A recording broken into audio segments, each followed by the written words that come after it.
Welcome back to my YouTube channel जिसका नाम है Rajasthan high court LDC by Raghuraj. और आज जो कल रिजल्ट रहा आपका 11/6/2023 को, मैं सॉरी फील करता हूँ, मैंने 25 तारीख बताया था।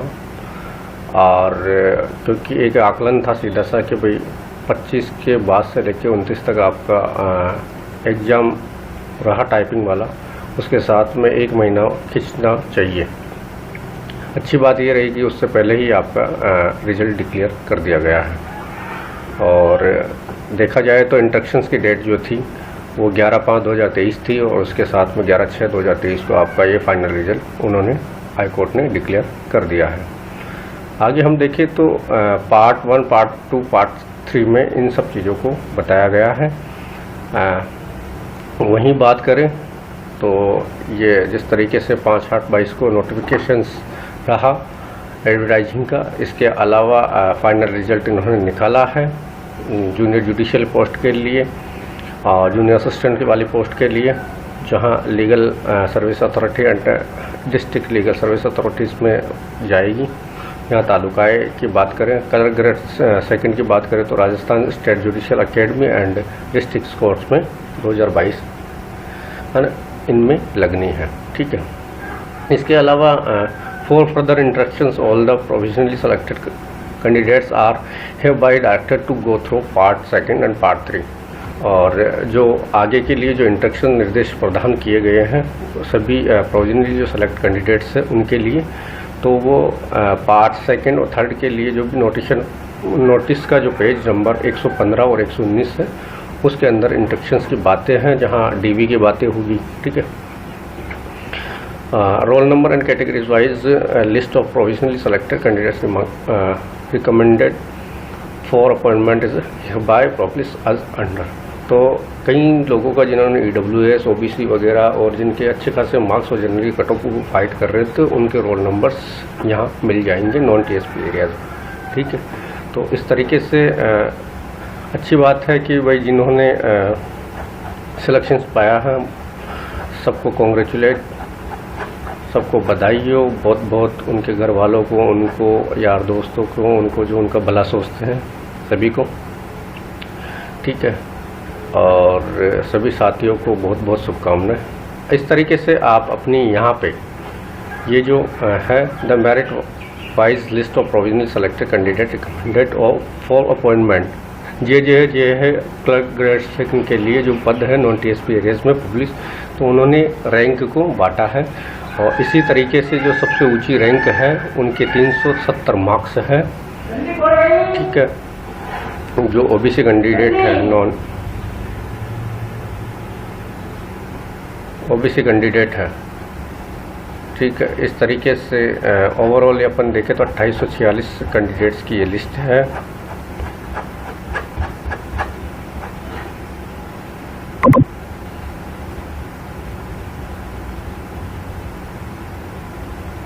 तो इन सभी कैंडिडेट्स को मेरी ओर से बहुत बहुत शुभकामनाएं।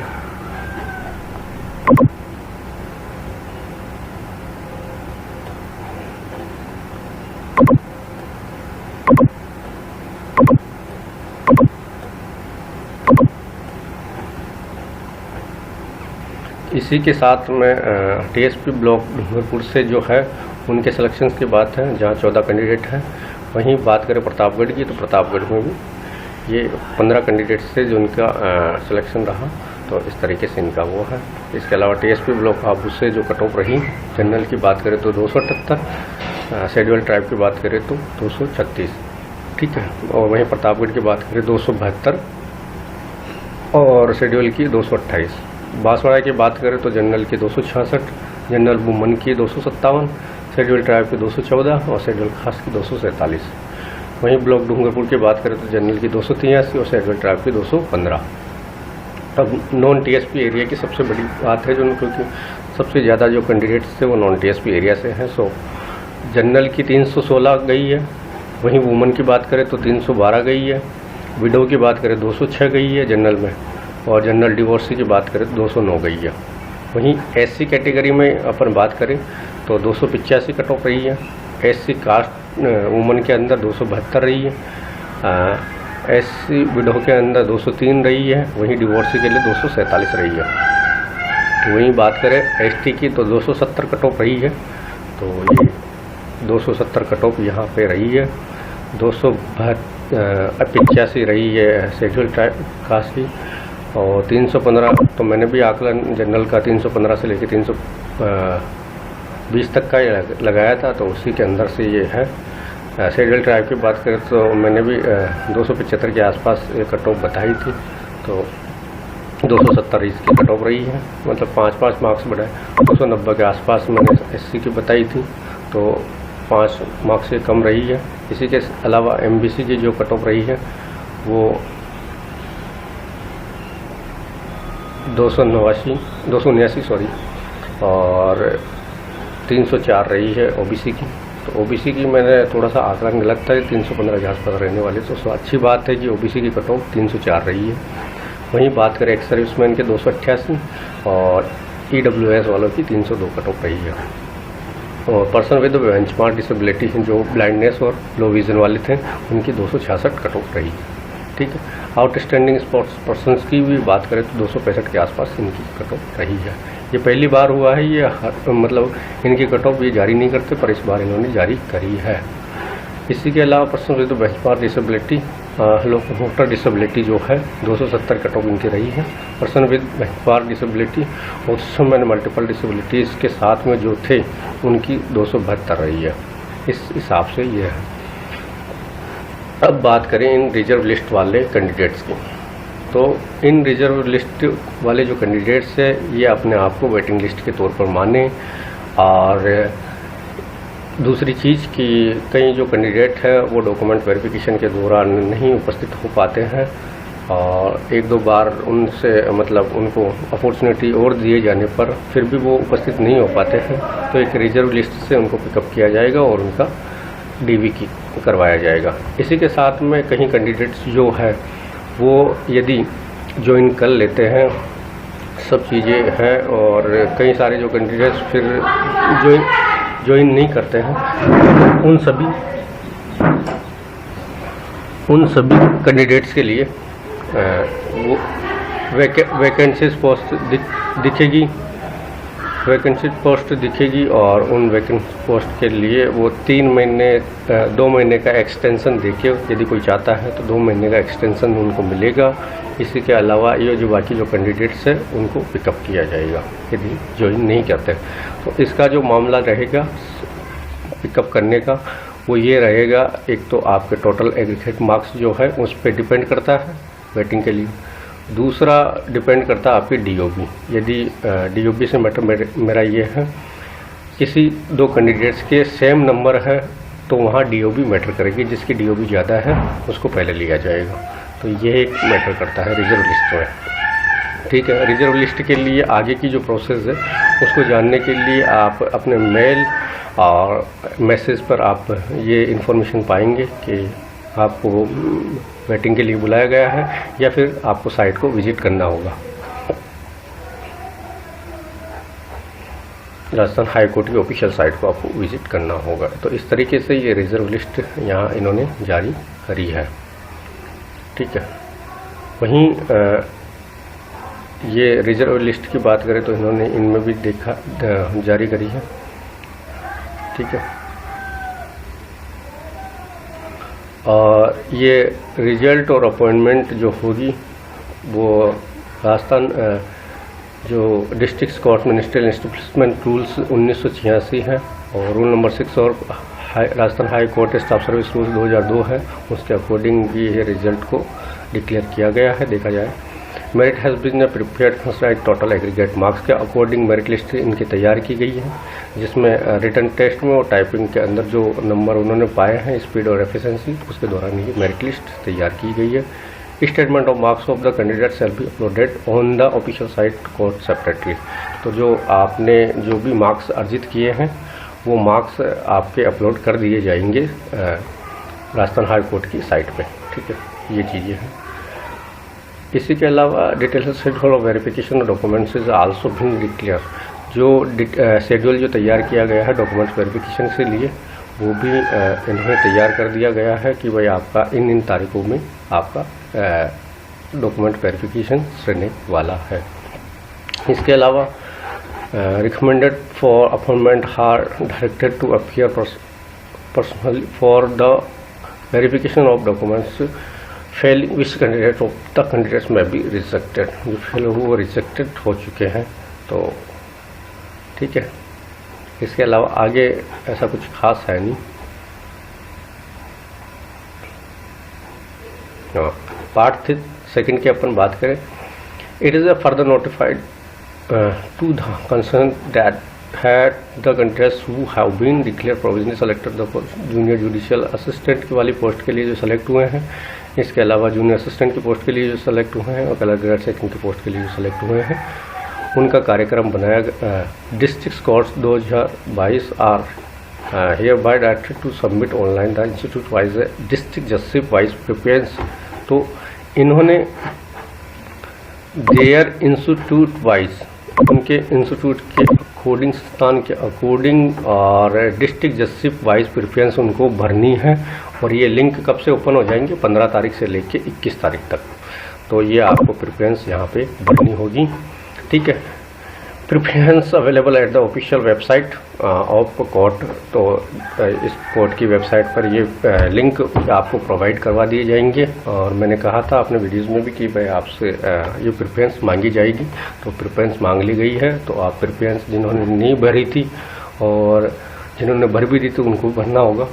तो ये प्रिफरेंस आप भर सकते हैं। ठीक है, इसके अलावा यहाँ पे प्रिफरेंस में आपको डिस्ट्रिक्ट जस्टिस के बारे में भरना होगा, मेरे को कहाँ पे लेना है। और बात करें हम पोस्टों की, तो पोस्ट आपको अपने आपके टोटल एग्रीगेट मार्क्स के अकॉर्डिंग मिलने वाली है।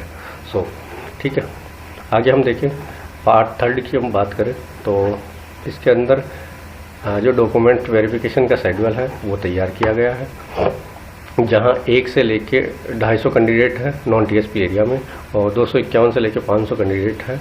उनका 27 तारीख को होना है, 27/6 इसी माह की। और 28/6 को भी 2 पारियों के अंदर है, 9:30 बजे से और 1-1:30 बजे से। इसके अलावा 29, तो इस तरीके से 6 दिन आपके ये डॉक्यूमेंट वेरिफिकेशन रहेंगे, जिनका भी मेरिट लिस्ट में आप अपना मेरिट सीरियल नंबर आप देख सकते हैं।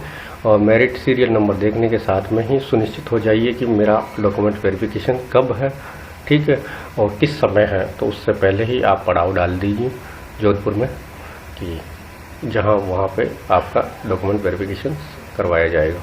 तो the candidates are required to remain present for documents verification of the date and reporting time mentions above in the office of registrar examination at Rajasthan high court, new building, Dhangiyawas bypass, Jodhpur, Jaipur, Rajasthan. तो ये जो registrar examination at Rajasthan high court की जो नई building है वहाँ पे आपको उपस्थित होना है। और किस दिन होना है, जहाँ पे आपकी डेट और रिपोर्टिंग टाइम बता रखा है इसके अंदर, उसके अकॉर्डिंग आपको उपस्थित वहाँ पे डॉक्यूमेंट वेरिफिकेशन करवाने के लिए उपस्थित होना है। अब डॉक्यूमेंट वेरिफिकेशंस की हम बात कर लें तो देखो, मैंने अपने वीडियो में बताया था कि डॉक्यूमेंट वेरिफिकेशन के लिए क्या क्या करना है। ओरिजिनल डॉक्यूमेंट्स आपके रहेंगे। यस, इन्होंने सिंपल सी बात करी, directed to bring all the following original documents, पहली चीज़। और if applicable along with 2 attested certified photocopies of which, तो 2 अटेस्टेड मतलब 2 सेल्फ अटेस्टेड वाली जो 2 और कॉपीज़ के अंदर आपको अपने डॉक्यूमेंट्स को लेके जाना है वेरिफिकेशन के लिए। बात करें अब कौन कौन से डॉक्यूमेंट्स आपको ले जाना है, इसके अतिरिक्त तो और क्या डॉक्यूमेंट्स आपको चाहिए होंगे वो भी मैं बताऊंगा। ठीक है, बर्थ सर्टिफिकेट की बात करें तो बर्थ सर्टिफिकेट और सर्टिफाइड और secondary higher secondary school with that of issue by. तो जो बोर्ड एजुकेशन की 10वीं की जो मार्कशीट होती है वो बर्थ सर्टिफिकेट के लिए आपके पास काम आएगी। ठीक है, आपका जो बर्थ है वो किससे चेक किया जाएगा, आपकी 10th वाली मार्कशीट के साथ। तो 10th वाली मार्कशीट बर्थ सर्टिफिकेट का काम करेगी यहाँ पे। इसके अलावा किसी का बर्थ सर्टिफिकेट बना हुआ है तो वो भी आप ले जा सकते हो। इसके अलावा आगे हम बात करें तो सर्टिफिकेट ऑफ एजुकेशनल क्वालिफिकेशंस, तो जो भी एजुकेशन क्वालिफिकेशंस के वो सर्टिफिकेट है वो आपको ले जाना है। जिस तरीके से जैसे मार्कशीट की हम बात करें तो सेकेंडरी की बात हुई 10th की, हाई सेकेंडरी की बात हुई 12वीं, और इसी के अलावा आपकी जो डिग्री है ग्रेजुएशन की वो भी आप ले जा सकते हो। तो ये चीज़ें हैं इम्पोर्टेंट। अब यहाँ पे मैं थोड़ी सी बात कर लूँ कि भाई आपको जो मार्कशीट है, तो जैसे किसी ने BA first year second year last year करी है, उनके पास डिग्री नहीं आई है, डिग्री से मतलब मेरा है फाइनल डिग्री, और प्रोविजनली मार्कशीट जो है उनके पास में प्रोविजनली डिग्री जो है लास्ट ईयर की वो आप ले जा सकते हो। डिग्री की कोई आवश्यकता नहीं है, लास्ट ईयर की जो मार्कशीट है। अच्छा ये होगा कि आप first year second year last year तीनों की मार्कशीट आप ग्रेजुएशन की आप लेके जाए, ठीक है। ये एक उदाहरण के तौर पे है, बाकी आप जिसमें फर्स्ट ईयर हो, लास्ट ईयर हो, सेकेंड ईयर हो। और अच्छी बात यह है कि जिन्होंने ग्रेजुएशन की आपने अपनी इन्फॉर्मेशन दी है कि भाई मैं ग्रेजुएशन हूँ, उसके अलावा भी कुछ अतिरिक्त कोर्स कर रखा है, तो उसको नहीं लेके जाना है आपको। बाद में जाके आप अपनी सर्विस बुक में ऐड करवा लीजिए एक बार ज्वाइनिंग मिलने के बाद। जितनी इन्फॉर्मेशन आपने एप्लीकेशन लगाने के दौरान दी है, बस उतने ही डॉक्यूमेंट्स उनको चाहिए। और आपके एप्लीकेशन के में जो भी आपने फिलअप करा था उसके अकॉर्डिंग आपके डॉक्यूमेंट्स वेरिफिकेशन होंगे।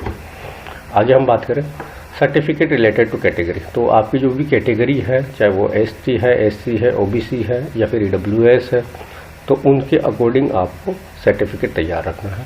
जहाँ OBC MBC नॉन क्रिमिनल की बात करें तो जिनका 22/9/22 से वो है फॉर्म जब से स्टार्ट रहे, उनके लास्ट डेट का ये होना चाहिए उससे 1 साल पहले, ठीक है। आगे हम देखें तो OBC MBC की हम बात करें तो बिटवीन 22/9 से लेके 21/9/21 तक का होना चाहिए। एफिडेविट तो उनके एफिडेविट के साथ में होना चाहिए। EWS कैटेगरी की बात करें तो income analysis certificate required for seeking reservation in EWS category must be issued by between 1/4/22 से लेके 22/9/22 तक का बीच का होना चाहिए। इसी के अलावा in case income assist certificate issued between 1/4/20, और ये सब चीज़ें पहले नोटिफिकेशन में बता दी थी इन्होंने। आगे हम बात करें मैरिज रजिस्ट्रेशन सर्टिफिकेट। तो मैरिज रजिस्ट्रेशन सर्टिफिकेट उनका रहेगा जिन्होंने की शादी हो रखी है, तो मैरिज सर्टिफिकेट आपको ले जाना है। यदि आपने इन्फॉर्मेशन में मैरिड लिखा है तो आपको मैरिज सर्टिफिकेट आपको ले जाना है। इसी के अलावा affidavit in support of material status. अब ये affidavit in support of marital status जो है, इसकी मैं बात कर लूँ एफिडेविट की, तो ये एक वो है कि जैसे आपकी शादी नहीं हुई है, ठीक है, और तो आपको एक एफिडेविट देना होगा कि इन फ्यूचर यदि मेरी शादी होती है तो मैं दहेज नहीं लूँगा, तो उस बाबत आपको एफिडेविट आपको देना होगा। तो एफिडेविट में आपको दहेज नहीं लेने संबंधित आपको एफिडेविट देना होगा, और यदि मैं दहेज लेता पाया जाता हूँ तो आप मेरी सेवा से निरस्त कर सकते इस बाबत आपका। तो मैं इसका फॉर्मेट आपने YouTube चैनल पर दिखा दूंगा आपको, और या फिर मैं अपलोड कर दूंगा अपने पोस्ट के अंदर, तो आप वो फॉर्मेट के अकॉर्डिंग आप एफिडेविट अपना तैयार कर सकते हैं। इसी के अलावा 5वां पॉइंट जो है affidavit regarding number of children with that of birth for hand declarations of know having more than one spoon living and not accepted डोरी इन मैरिज। तो देखो एफिडेविट की हम बात करें तो वो नॉट एक्सेप्ट डोरी भाई मैरिज के अंदर वो दहेज नहीं लेंगे। इसके अलावा यदि एक से अधिक वो किसी के साथ में रह रहे हैं तो उस बाबत भी, ठीक है, नहीं रह रहे हैं एक से अधिक वाइफ के साथ में, ये उनके लिए हैं जिनकी शादी हो रही। तो ये सब ये एफिडेविट की बात यहाँ पे हो चुकी है। आगे हम देखें तो document related to divorce and widow के लिए जो भी डॉक्यूमेंट्स मांगे जाते हैं, जो सर्टिफिकेट उनके लिए हैं, तो वो जैसे case of widow death certificate और husband issued by the completely authority. Complaint जो लीगल अथॉरिटी है जो कि डेथ सर्टिफिकेट और हस्बैंड की डेथ को वो करती है, विडो शो करती हो उसको, तो वो चलेगा विडो के लिए, ठीक है। सर्टिफिकेट रिलेटेड टू डिसेबिलिटी, जिनको डिसेबिलिटी की प्रॉब्लम है तो उनको सर्टिफिकेट उनका रहेगा, ठीक है। जो भी रूल लागू जो होते हैं, जो सर्टिफाइंग जो अथॉरिटी है एज पर रिलेवेंट रूल्स जो भी है लगते हैं वहाँ पे संबंधित रूल्स, तो वो एप्लीकेबल होंगे, ठीक है। इसी के अलावा proof documents regarding ex serviceman, तो एक्स सर्विसमैन कोई है तो वो बेनिफिट्स रिजर्वेशन का तभी मिल पाएगा उनको, तो यदि जो भी है तो वो एक्स सर्विसमैन के लिए उनको प्रूफ देना होगा। प्रूफ डॉक्यूमेंट्स में certify regarding outstanding sports person, तो आउटस्टैंडिंग स्पोर्ट्स पर्सन जो है उनको बेनिफिट रिजर्वेशन का तभी मिलेगा जब उनके पास में ये सब चीज़ें डॉक्यूमेंट्स होगा। नॉन ऑब्जेक्शन सर्टिफिकेट की हम बात करें तो नॉन ऑब्जेक्शन सर्टिफिकेट में वे लोग आते हैं जिन्होंने अपनी सेवाएं पूर्व में अन्य किसी डिपार्टमेंट में दी हैं, चाहे वो कोऑपरेटिव बैंक हो, कोऑपरेटिव डिपार्टमेंट हो, या फिर सेमी गवर्नमेंट के डिपार्टमेंट हो, या फिर सरकारी डिपार्टमेंट हो। तो जिस भी डिपार्टमेंट में उन्होंने अपनी सेवाएं दी है, बाद जाके वो वहाँ से रिलीव होकर यहाँ ज्वाइन करते हैं, तो आप उनको नो ऑब्जेक्शन सर्टिफिकेट यानी कि अनापत्ति प्रमाण पत्र उनको देना होगा।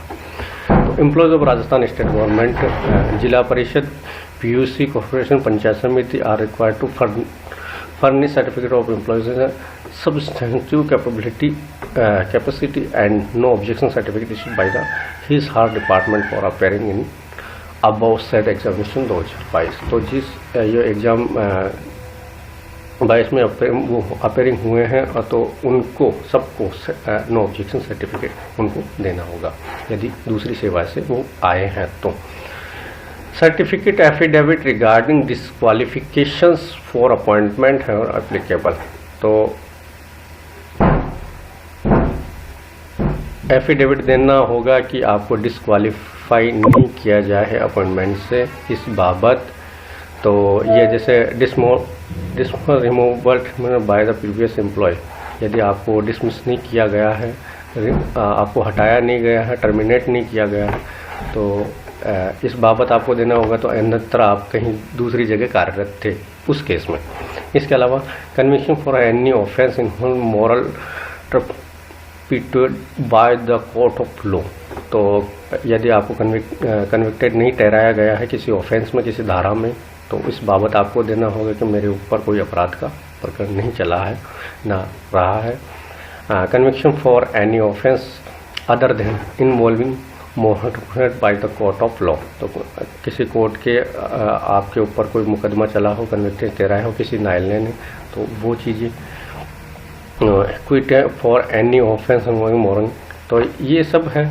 Any criminal prosecutions pending against the candidate, यदि आपके अगेंस्ट कोई क्रिमिनल प्रोसिक्यूशन चल रहा है तो एनी चार्जशीट, आपके खिलाफ कोई ऐसी चार्जशीट या चालान पेश हुआ है, ठीक है, किसी उसमें एनी नेगेटिव फाइनल रिपोर्ट, आपके खिलाफ कोई नेगेटिव रिपोर्ट बनी है, तो इस defying permanently of disqualifying from the appearing any exams, किसी एग्जाम्स में आपको बाहर कर दिया गया हो, तो more than 2 children on after that, तो ये जो रूल है 1986 और 2002, इसके बाद में आप 2 से ज़्यादा बच्चे हैं तो वो जो लागू होता है तो वो भी आपके बताने हैं, ठीक है। तो इस बाबत आपको एफिडेविट आपको देना होगा।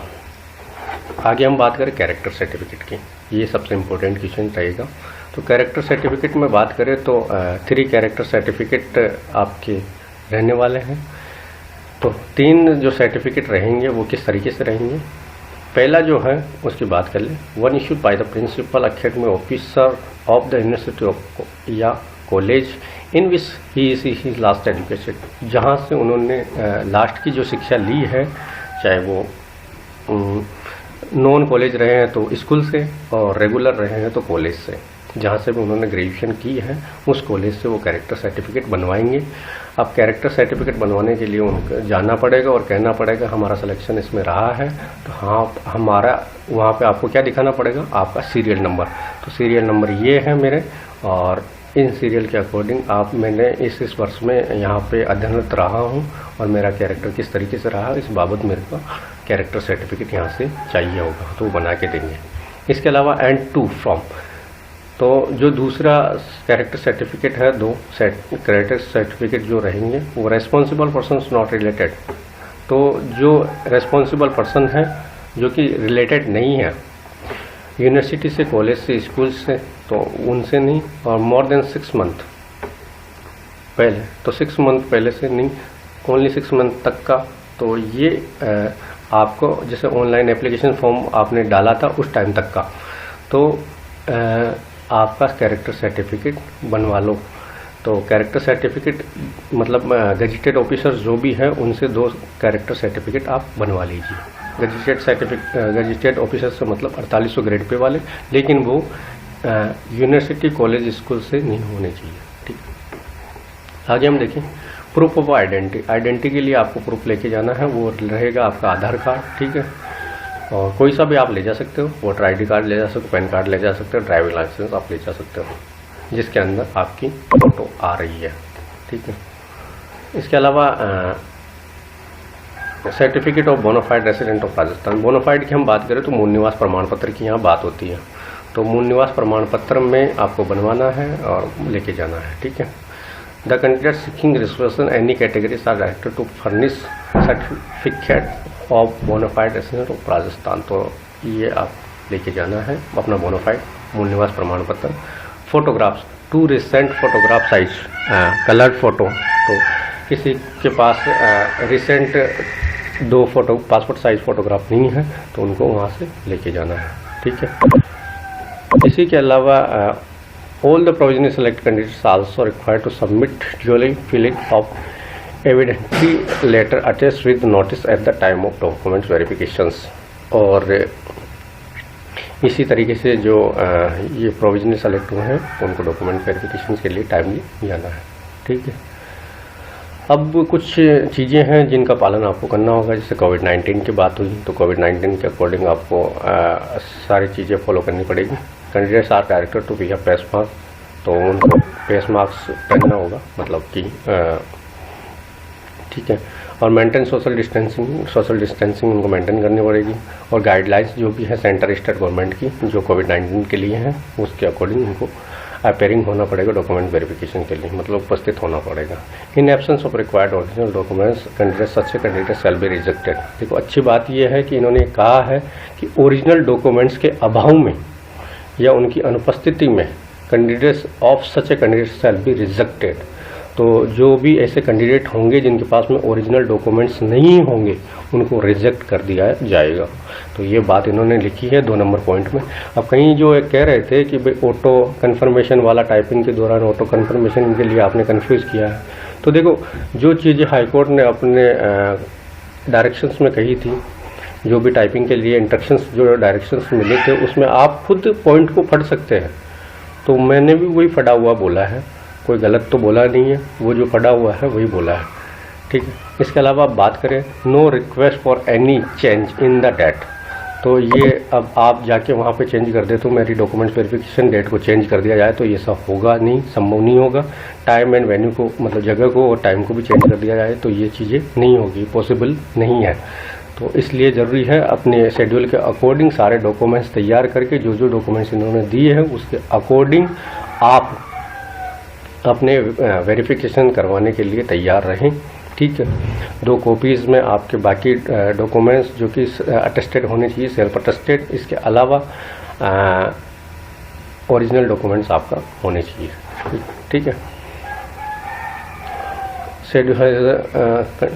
ठीक है, आगे हम देखें further if any candidate tries to influence the recruiting authority any manners, शिष्टाचार भंग करते हैं ऐसे, है ना, आगे के लिए तो डिस्क्वालीफाई हो जाएंगे। यहाँ पे जो जो चीज़ें उन्होंने इन्फॉर्मेशन जो दी है वो अलग रहती है तो वो डिस्क्वालीफाई हो जाएंगी।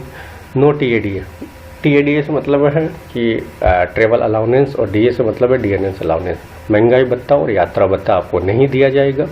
इसके अलावा any other allowance shall be admissible for the journey undertaken and no attendance certificate shall be issued to the attending document verification. ना ही अटेंडेंस सर्टिफिकेट आपको राजस्थान हाई कोर्ट देगा कि यहाँ उपस्थित ये लोग हुए हैं, तो इस बाबत भी कोई आपको सर्टिफिकेट नहीं दिया जाएगा कि आपकी उपस्थिति सुनिश्चित कर ली गई है, पहली चीज़। ना ही आपको TADA मिलेगा, तो TADA तो वैसे भी नहीं मिलेगा आपको। तो ये तो एक जनरल बात है कि यात्रा भत्ता आप अपने हिसाब से वहन करके जाइए वहाँ पे और वेरिफिकेशन करवाइए, ना कोई महंगाई भत्ता आपको मिल रहा है। आगे बात करें, in case of any clarification queries और कैंडिडेट में भी कॉन्टैक्ट हेल्पलाइन नंबर। तो यदि कोई फिर भी कोई क्यूरीज है, उनकी कोई क्लियरिफिकेशन उनको चाहिए, स्पष्टीकरण उनको चाहिए किसी मामले में, तो वो इन नंबर्स पे कॉल कर सकते हैं। 02912888 इन पे कॉन्टेक्ट कर सकते हैं, या 1101 पे कॉन्टेक्ट वो कर सकते हैं। ठीक है, ये चीज़ें हैं। इसके अलावा एक तस्दीक फॉर्म और गवाह प्रपत्र इन्होंने दिया है, तो ये आपको भरवा के ले जाना है। इसका प्रिंट आप निकलवा लेना, क्योंकि ये जो भी तस्दीक फॉर्म और गवाह पत्र है, ये उन लोगों से आप भरवाइएगा जो आपका हित चाहते हैं। ये इसलिए ज़रूरी है क्योंकि जब इंटरनली डिपार्टमेंट आपका पुलिस वेरिफिकेशन करवाएगा तो इन्हीं दो लोगों से वो पूछेगा, पूछताछ करेगा, बाद जाके आपसे पूछताछ होगी। तो ऐसे लोगों का आप नाम दीजिएगा जो आपका हित चाहते हैं, आपका भला सोचते हैं। तो इसमें 2 गवाहों में उन लोगों का नाम आएगा। जहां बात करें हम मैं, तो वो अपना नाम लिखेगा, पुत्र, रिश्ता, उम्र, जाति, निवासी। ये तस्दीक करता हूं कि ठीक, ये आपका नाम आ जाएगा, कैंडिडेट का पुत्र, जाति, उम्र में निवासी, जोधपुर। अब जहाँ का भी वो निवासी है, ये इन्होंने दिया है एक फॉर्म जोधपुर, तो जोधपुर ना हो कि ये जैसे जोधपुर के लिए लिखा है, तो आप कहीं के भी हों तो वहाँ आप वो लिख सकते हैं जोधपुर की वजह से। कोई जयपुर का है, कोई उदयपुर का है, कोई बीकानेर का है, कोई नागौर का है, तो इस तरीके से आप लिख सकते हैं यहाँ पे जोधपुर के को। पिछले इतने दिनों से जानता हूँ, इनका चाल चलन एवं चरित्र अच्छा है। ये किसी भी प्रतिबंधित राजनीतिक दल, सांप्रदायिक गतिविधियों में भाग नहीं लेता है।